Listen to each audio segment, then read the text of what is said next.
मला काय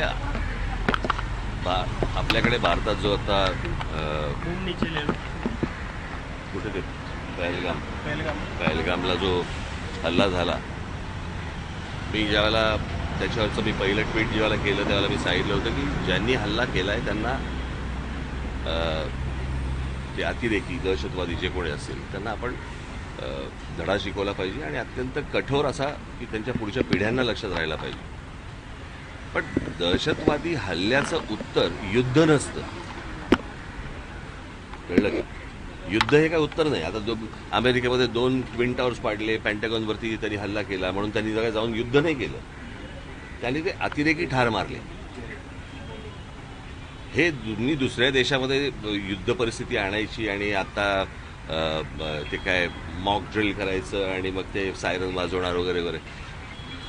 मुळात ही गोष्ट का घडली हे पण आपण लक्षात घेण्यासारखं आहे. मला असं वाटतं की थोडंसं अंतर्मुख होऊन आपण आपला विचार करणं खूप गरजेचं आहे. पाकिस्तानला काय बरबाद, अगोदरच बरबाद झालेला देश आहे तो, त्याला काय बरबाद करणार तुम्ही? आणि प्रश्न असा आहे की ज्या अतिरेक्यांनी हल्ला केला त्या अतिरेकी अजून तुम्हाला हातात सापडलेले नाही आहेत. ज्या ठिकाणी इतके हजारो काय ज्याला आपण पर्यटक जिथे जात आहेत, इतकी वर्ष जात आहेत, तिथे सिक्युरिटी का नव्हती हे मला असं वाटतं हे प्रश्न जास्ती महत्त्वाचे आहेत. आपल्या देशामध्ये कॉम्बिंग ऑपरेशन करून ह्यांना हुडकून काढणं हे जास्ती गरजेचं आहे. ते एअर स्ट्राईक करून लोकांना काहीतरी वेगळ्या ठिकाणी भरकटवून आणि असं हे काही युद्ध हे काय त्याचा पर्याय नाही होऊ शकत किंवा त्याचं उत्तर नाही होऊ शकत. आणि दुसरी गोष्ट म्हणजे आता कसं झालं या सगळ्या ह्याच्यामध्ये, कसं आहे, सरकारच्या चुका ह्या तुम्हाला दाखवल्याच पाहिजे.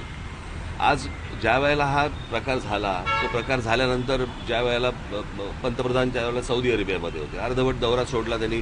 तो दौरा सोडून ते बिहारला कॅम्पेनला गेले, कळलं का? बिहारला कॅम्पेनला गेले. मला असं वाटतं ते गोष्ट करायची गरज नव्हती. त्याच्यानंतर ते केरळामध्ये जाऊन तिकडे अदानीचं पोर्टचं उद्घाटन केलं.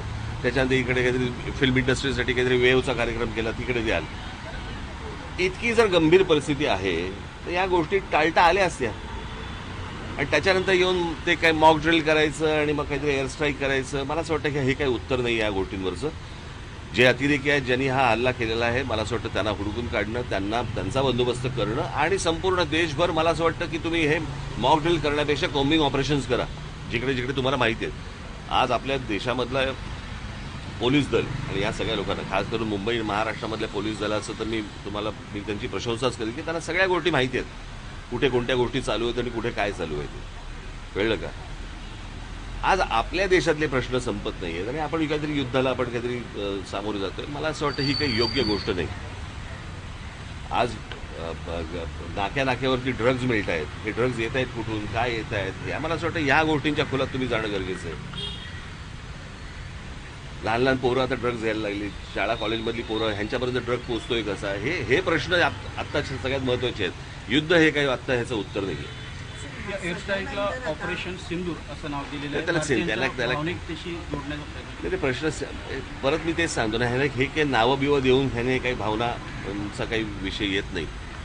प्रश्न असा आहे की तुम्ही नक्की काय पाऊल उचलताय आणि हे इतके दिवस जे काही कार्यक्रम जे झाले ह्या कार्यक्रमांची काय आवश्यकता नव्हती. ठीक आहे, नवीन दिवाळी नाही